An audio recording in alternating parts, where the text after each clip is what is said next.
conocido como pronombres personales sujetos. También se llama terminación largos para acompañar el verbo en cuestión y además expresa el verbo estar en el momento de conjugar el presente o también en el presente continuo también se le utiliza. ¿Cómo se expresa estos? Lo veamos como sujetos. Miro fita. Yo limpio. Miro fita. Yo limpio. Miro fita. Yo limpio. Himo fadi. Él o ella espera. Himo fadi. Él o ella espera. Himo fadi. Él o ella espera. Ahora lo veamos como verbo estar. Mido welti. Estoy contento. Mido welti. Estoy contento. Mido welti. Estoy contento. Hide yawi. Estamos rápido.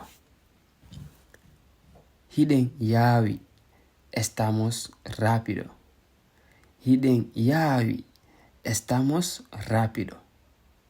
Hibe lobi. Están enfadados. Hibe lobi. Están enfadados. Hibe lobi. Están enfadados. Veamos cómo se expresa estos sujetos tomando el rol del verbo estar en el presente continuo. Hida gollude. Estás trabajando. Hida gollude. Estás trabajando. Hida gollude. Estás trabajando. Joni hidon wowlude. Ahora estáis hablando. Joni hidon wowlude. Ahora estáis hablando. Joni hidon wowlude. Ahora estáis hablando. Hiden fijude. Estamos jugando. Hiden fijude. Estamos jugando.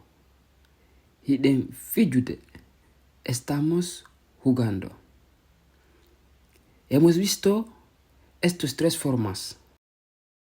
Estos sujetos pueden ser como sujetos primero, también pueden estar como verbos. No olviden suscribiros en este canal y también compartir los videos.